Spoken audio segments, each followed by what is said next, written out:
बाळूमामांनी जगाचा उद्धार करण्यासाठी, या प्राणी मात्रांचा उद्धार करण्यासाठी, या जगाचा उद्धार करण्यासाठी माझ्या रुद्राचा अवतार म्हणजे माझे बाळूमामा, ज्यांनी या भूतलावरती जन्म घेतला होता, त्यांचा जरी तो मनुष्यरूपी देह त्यांना त्यागावा लागला असला तरी त्यांची कीर्ती आज देखील या जगामध्ये गेले दिगंबर विश्व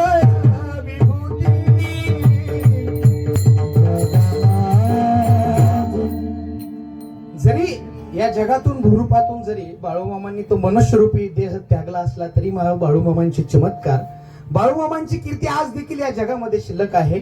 आणि आज त्याच बाळूमामांना वंदन करून कीर्तन रूपी सेवा करण्यासाठी सुरुवात करतो. विश्ववंदिता जगद्गुरु देहूचे सुप्रसिद्ध साधू, भक्ती संप्रदायाचा कळस संत श्रेष्ठ जगद्गुरु तुकोबाराय यांनी आपल्या संत पर प्रकरणातील अभंगातून संतांच्या प्रती, सात्विक माणसांच्या प्रती आपल्या ठाई किती महत्व आहे, संतांच्या प्रती आपल्या मनामध्ये किती महत्व आहे, सात्विक माणसांच्या बद्दल आपल्या मनामध्ये किती महत्व आहे, गीता भागवत श्रवण करणाऱ्यांच्या बद्दल आपल्या मनामध्ये किती महत्व आहे, आणि आपल्या आई वडिलांना धन्यता देणाऱ्यांच्या बद्दल आपल्या मनामध्ये किती महत्व आहे, हे देहूचे सुप्रसिद्ध साधू, भक्ती संप्रदायाचा कळस संत श्रेष्ठ संत शिरोमणी जगद्गुरु तुकोबाराय यांनी आजच्या सेवेसाठी घेतलेल्या अभंगातून व्यक्त करतात. विठ्ठल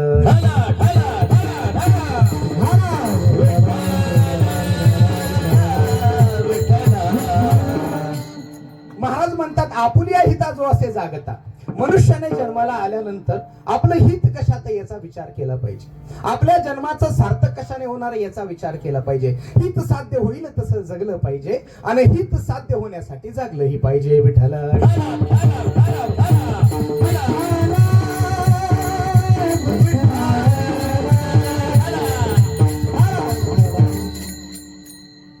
जोपर्यंत मनुष्य जीवन आहे तोपर्यंत मनुष्य जगत असतो, जोपर्यंत मनुष्य जिवंत आहे तोपर्यंत त्याचं जगणं हे असतं. परंतु ते जगणं जाणत्यापणानं होणं गरजेचं आहे. लक्षात घ्या, जागा राहून जगावं. आज जर आपण पाहिलं, मनुष्य जागा असल्यासारखा दिसतोय खरा, परंतु तो झोपलेला आहे. मग जागा कोणाला म्हणायचंय? ज्याला सत्य कळालेलं आहे, ज्याला सत्याची जाणीव झालेली आहे, त्याला जागा म्हणायचं. पण आज जर आपण पाहिलं, जे अशाश्वत आहे, जे असत्य आहे, त्याच्या पाठीमागे मनुष्य लागलेला आहे. म्हणून आणि म्हणून केवळ मनुष्य जागा असल्यासारखा दिसतोय खरा, परंतु तो झोपलेला आहे. आणि मग अशा झोपलेल्याशी संत जागे करतात. उठ जागे भारे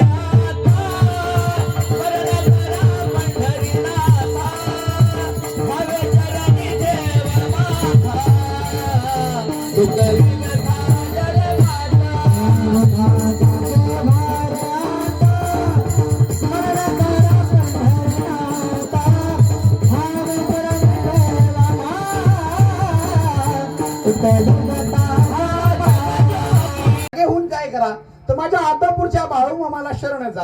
हित ते करावे देवाचे,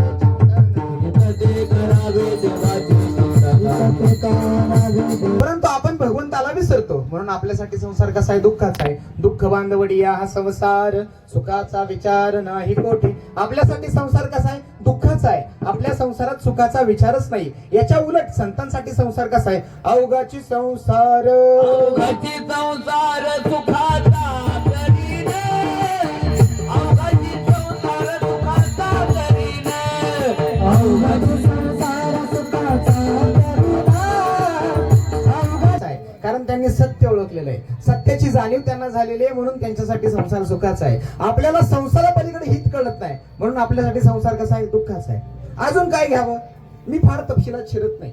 अभंगाचं पुष्कळाचं चिंतन अजून आपल्याला करायचं आहे, अभंगाचा पुष्कळाचा भावार्थ अजून आपल्याला समजायचा आहे. परंतु मनुष्य ह्या लोकाला जन्माला आल्यानंतर मनुष्य चांगल्या करता किती जागतो आणि वाईटा करता किती जागतो?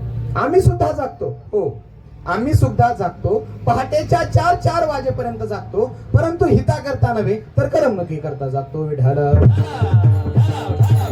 हे देवादी देव एके दिवशी पार्वती मातांना विनाकारण नमस्कार घालताना दिसले आणि पार्वती मातेने विचारलं की देवा, तुम्ही विनाकारण नमस्कार कोणाला घालताय?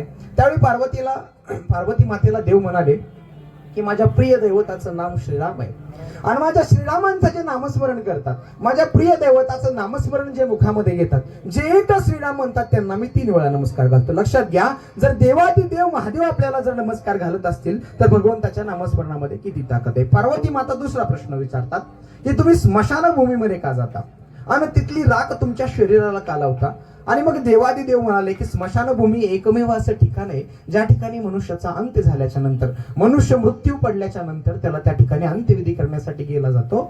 आणि त्याचा अंत्यविधी करण्यासाठी त्याच्या नातलगातले, संबंधातले, भाऊकीतले, गावकीतले एवढे सगळे संबंध, एवढा जनसमूह त्या ठिकाणी जमलेला असतो. आणि सगळ्या जनसमूहाच्या मुखामध्ये एकच नाव असतं, राम नाम सत्य है. आणि एवढ्या सगळ्या जनसमूहाच्या मुखामध्ये माझ्या प्रिय देवताचं नामस्मरण एका मृतदेहामुळे होतं. म्हणून त्या मृतदेहाला नमस्कार घालण्यासाठी आणि त्या मृतदेहाची राख आपल्या शरीराला लावून त्याला वंदन घालण्यासाठी मी त्या ठिकाणी जात असतो. लक्षात घ्या, ही ताकद भगवंताच्या नामस्मरण. आला जाता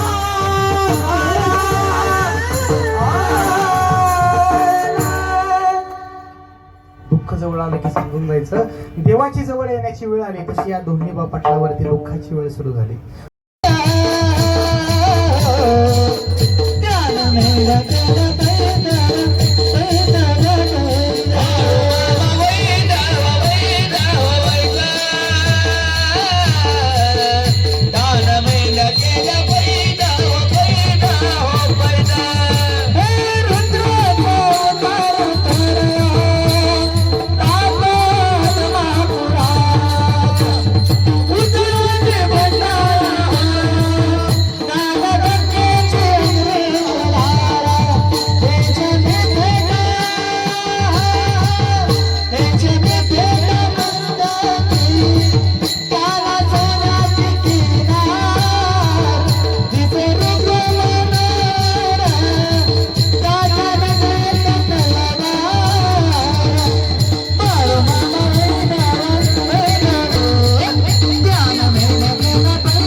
या जगात या भूतलावर जे काय होतंय ते माझ्या बाळूमामाच्या आज्ञेनेच होतंय. आणि जी लोक म्हणतात ना माझ्या बाळू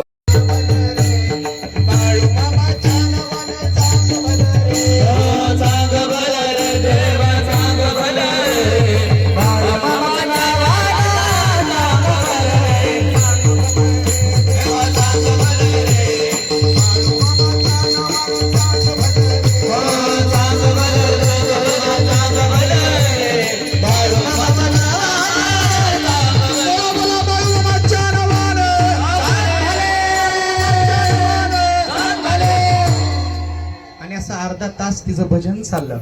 आणि भजन झाल्याच्या नंतर तिच्या लक्षात आलं की आपल्याकडे कोणीतरी तमोक पाहुणा आलाय. आणि त्या पाहुण्यासाठी आपण चुलीवर चहा टाकला आणि ती धावत पडत त्या चुलीकडे गेली. पाहते तर चहा ओतू गेला होता आणि पातीला जळून गेलं होतं. ती ताई परत आली आणि म्हणाली की जरा क्षणभर थांबा, तुमच्यासाठी दुसरा चहा टाकते. डॉक्टर म्हणाले ताई थांब बाबा, मला तुझ्या घरचा चहा अवश्य प्यायचा आहे, पण माझ्या 2 प्रश्नांची उत्तरं दे. त्या ताईला प्रश्न पहिला विचारला की ह्या पाळण्यामध्ये कोण आहे. ती ताई म्हणाली माझा आदमापूरचा राजा माझा बाळूमामा या पाळण्यामध्ये विराजमान आहे. आणि दुसरा प्रश्न डॉक्टरांनी विचारला, अगं वेडी, या जगात देवच नाही आणि काय तू त्या देवाची सेवा करते आणि काय त्या देवाची भक्ती करते ना. असं म्हणता क्षणी त्या ताईच्या तळपायाच्या मस्तकाला गेली आणि ती ताई म्हणाली, हो साहेब, देवाने तोंड दिलंय म्हणून तोंडाला येईल ते बोलाल काय? काय तर म्हणे या जगामध्ये देव नाही. जर या जगात देव नसता तर सांगा, आला कुठून चालला कुठे माहित नाही, अडचणीत काय येता परिचय नाही, ओळख नाही, माझ्या घरात काय येता आश्रय काय मागता आणि मी आश्रय काय देते आणि सांगता देव नाही. आणि वरून मला म्हणता की मी त्या देवाची भक्ती का करते. अहो सांगू का, मी माझ्या आदमापूरच्या राजाची भक्ती का करते, माझ्या बाळूमामाची भक्ती का करते. अहो बघा ना, समोर पलंग आहे आणि त्या पलंगावरती माझं 5 वर्षाचं लेकरू आहे आणि त्या लेकराला हृदयविकाराचा आजार झालाय.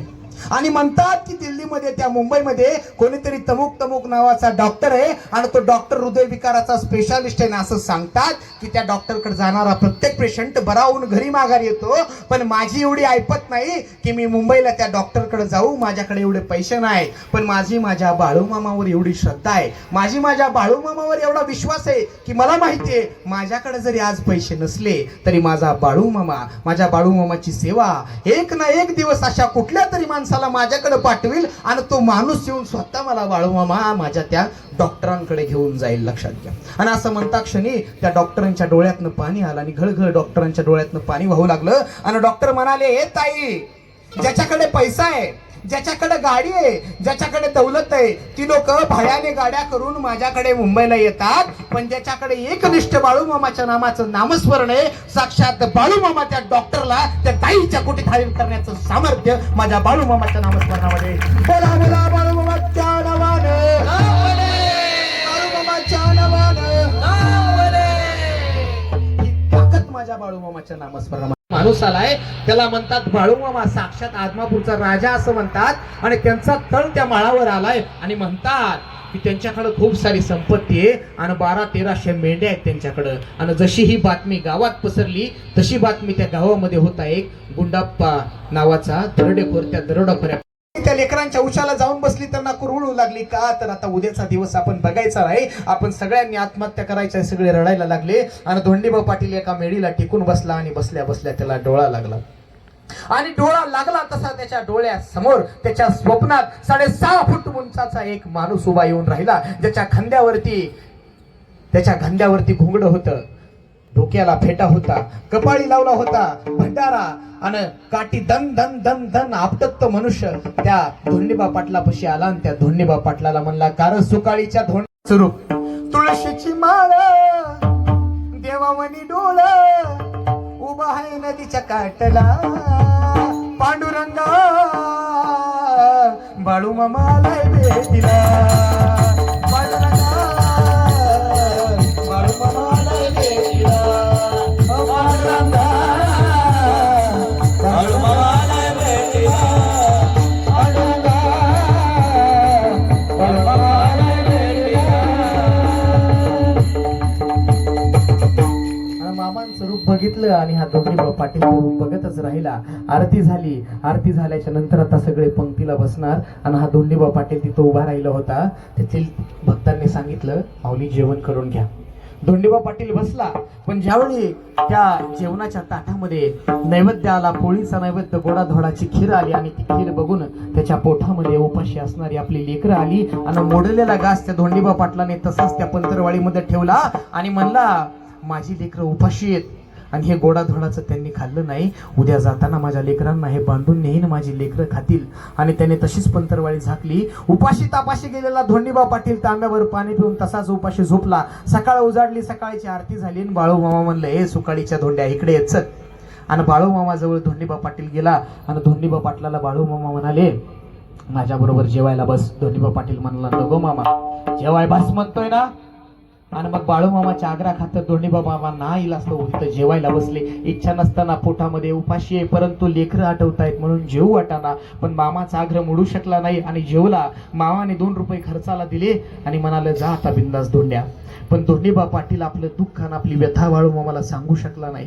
माघारी आला, वाटेत येताना धोंडीबा पाटील रडत रडत घरी आला. आणि जसं जसं घर जवळ येईल तसं धोंडीबा पाटलाला प्रश्न पडला, आता माझ्या बायकोला काय उत्तर देऊ. माझी व्यथा जर सांगायला गेलतो पण बाळूमामाचं रूप बघितलं आणि व्यथा सांगायचंच विसरून गेलो. आणि आता काय करू, आता काय करणार, माझ्याकडे तोच विचार. आता मी परत उद्याचा सूर्य बघणार नाही, मी आत्महत्या करणार. पण जसा घराजवळ गेला आणि काय चमत्कार झाला कुणास ठाऊक, की जी मुलं भुकीने उपाशी तापाशी अशी कुठंतरी कोपऱ्यामध्ये पडलेली असायची, ती मुलं आपल्या आईच्या भोवतीने बागडतायत, खेळतायत, हसतायत, किंकाळतायत.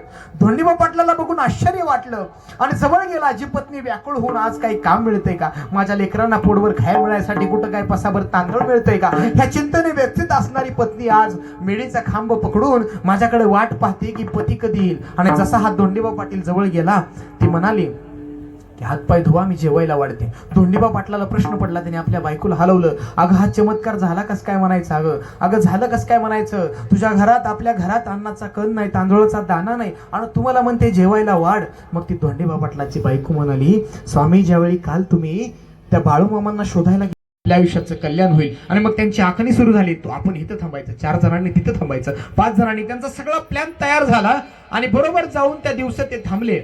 आज वाचल्या होत्या 8. पण बाळूमामाच्या तळावरची गर्दी काही कमी होईना. कोणी येतंय, कोणी दर्शन घेतंय, कुणी आरतीला येतंय, कुणी भंडारा खायला येतंय, कुणी नामस्मरणासाठी थांबतंय. गर्दी काही कमी होईना. वाजल्या 10 तरी गर्दी कमी होईना, 11 वाजल्या तरी कमी होईना. आणि मग वाजल्या रात्रीच्या 12 आणि तळावरची गर्दी कमी झाली. आणि मग धोंडीबा पाटील त्या गुंड्याबाने ठरवलं की आता आपण दरोडा घालायची योग्य वेळ आहे आणि आता जायचं. आणि त्याचे सवंगडी निघाले. त्यावेळी वाजल्या होत्या 12. 12:30 वाजल्या तरी 1 किलोमीटरचं अंतर यांना पार झालं नाही. दोंडी त्या पाटलाला फार राग आला गुंड्याला.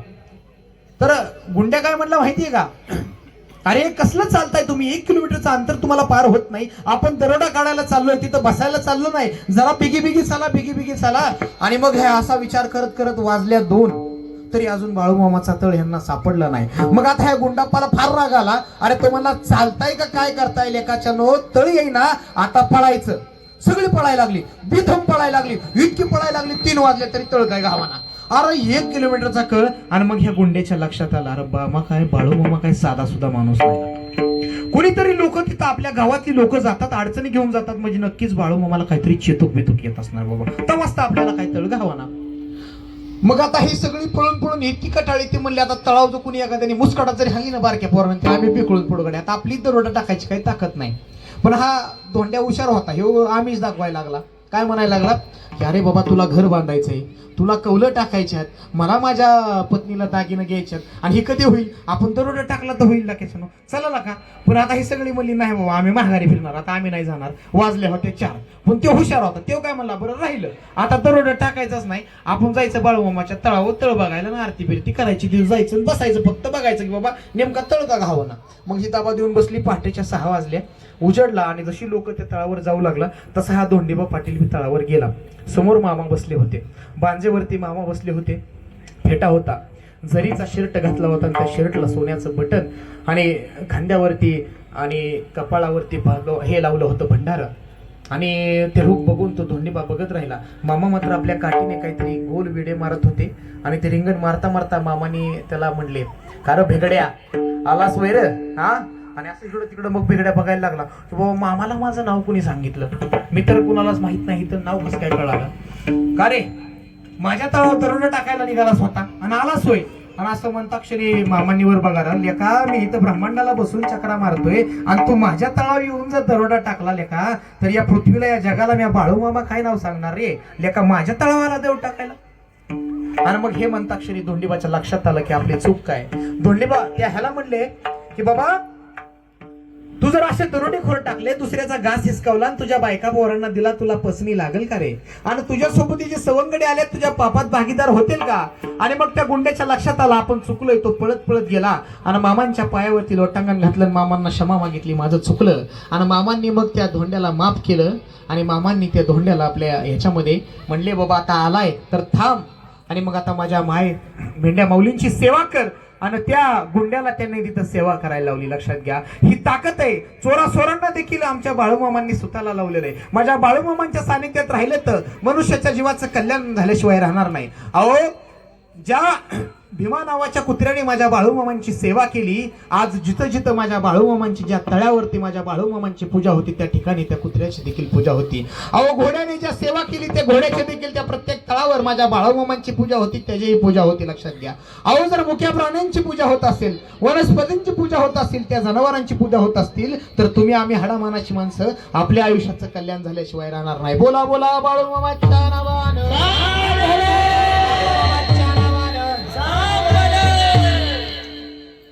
त्याच्यामुळे लक्षात पांग सारे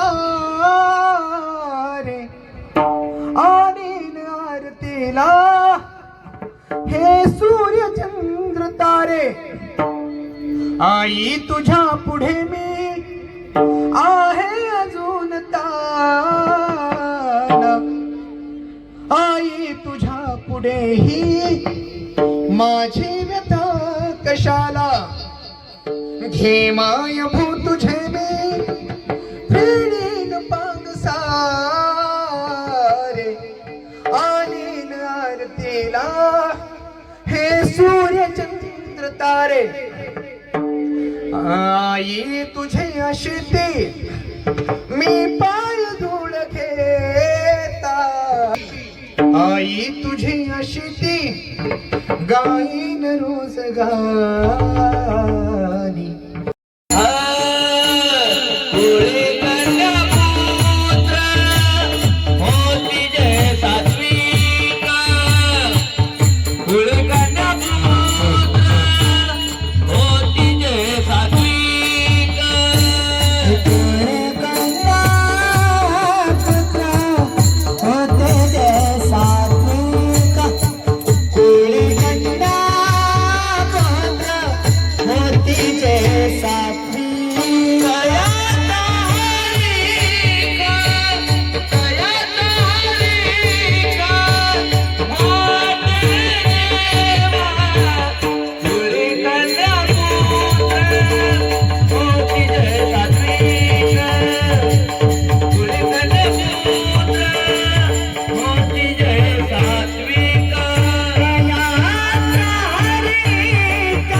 कन्यापुत्र होती जे सात्विक त्यांचा हरिक वाटे देवा.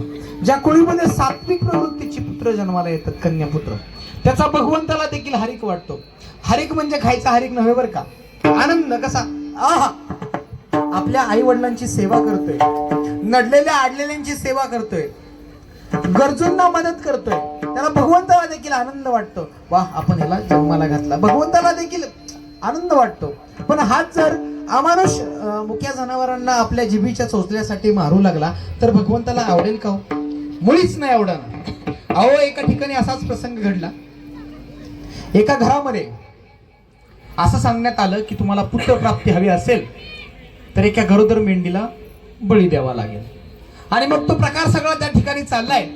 तो देवऋषी बसलाय, होम हवन चालू आहे. आणि आज तो कार्यक्रम सुरू असताना त्या ठिकाणी बाळूमामा गेले आणि बाळूमामाने दार ठोठवलं. आणि दार ठोठवलं आणि जसं दार उघडलं त्या माणसाने समोर बघितलं बाळूमामा. भीत भीत तो घाबरला आणि म्हणाला, मामा तुम्ही कसं काय इथं? मामा म्हणला, काय चाललंय तुझं?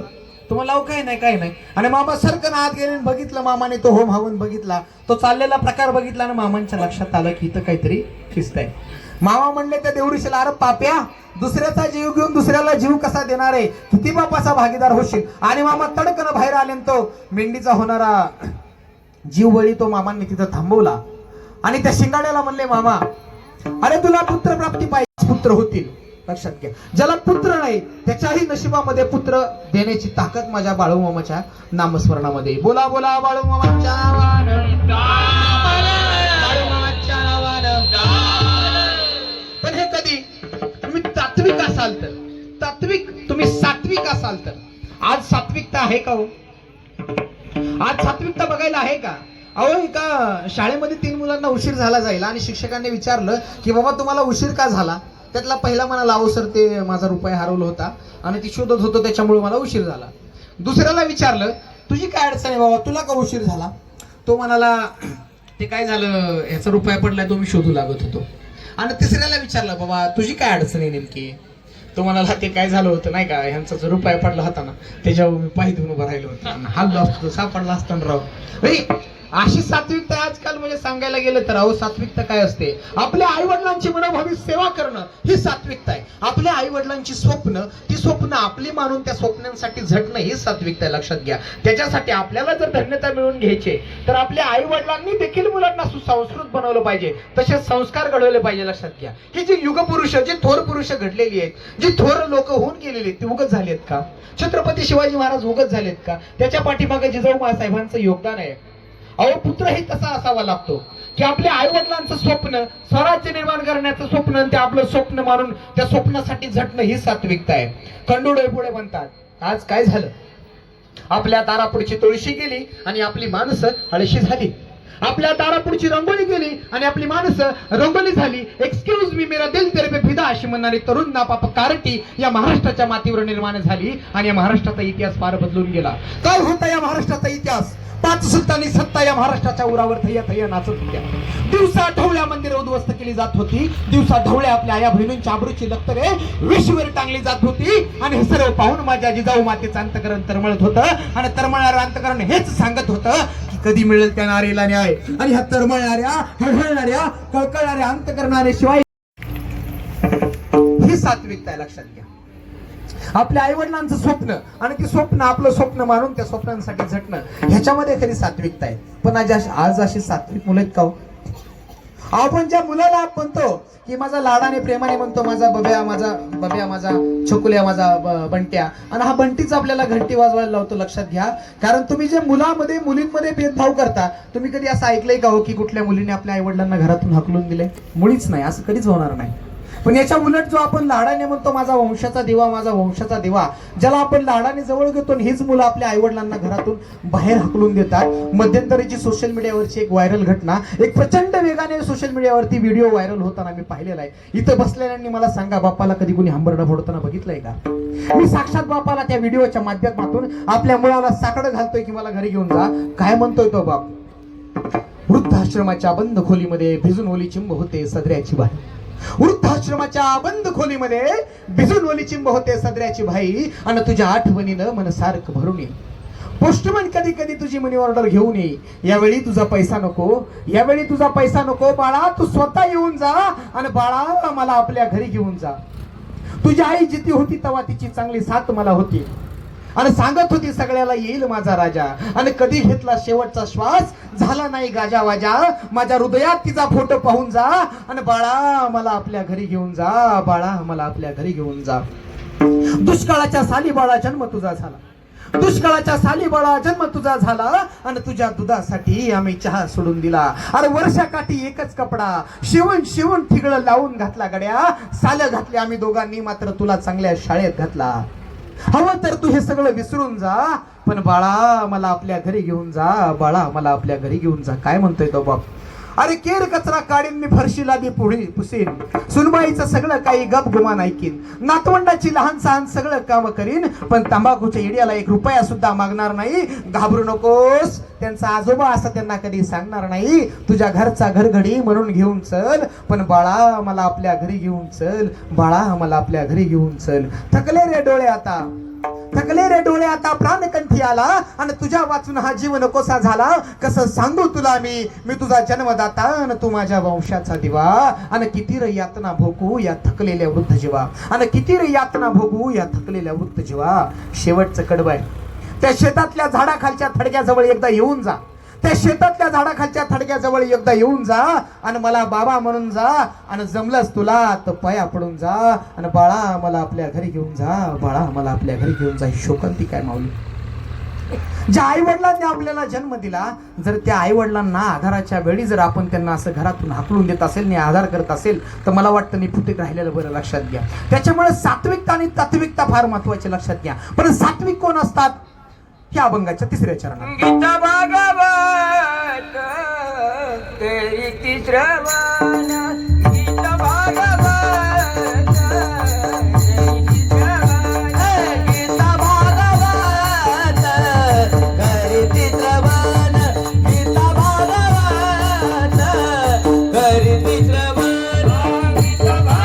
तेरी श्रवण, गीता भागवत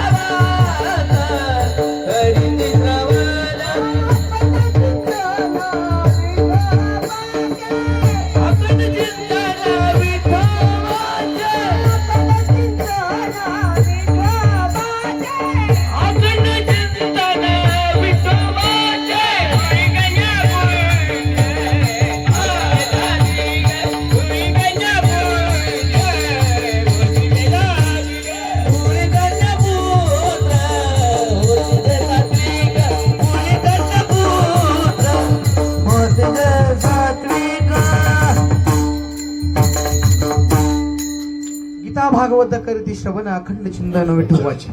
जी मुलं आपल्या हिंदू धर्मातील पवित्र ग्रंथ गीता भागवत यांचं काया वाचानं एकात्मतेने श्रवण करतात, खऱ्या अर्थाने त्यांच्या आयुष्याचं हित होतं.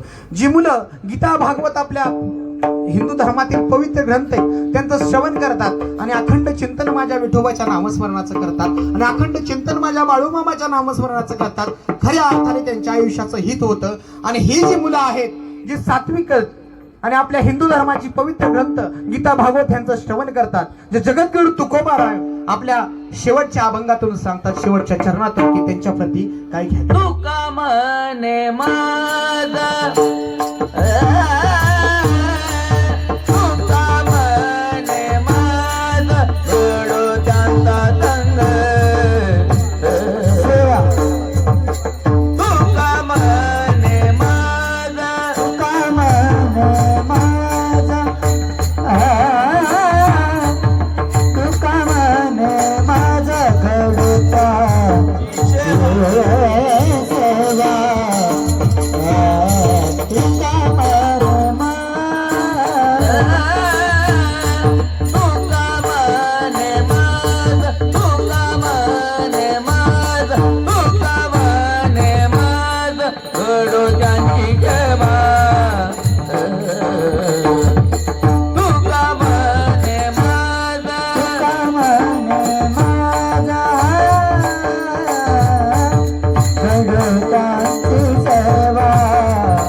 जे सात्विक आहेत, आपल्या आई वडिलांची सेवा करतात आणि आपल्या हिंदू ग्रंथ, आपल्या हिंदू धर्मातील पवित्र ग्रंथ गीता भागवत यांचं काय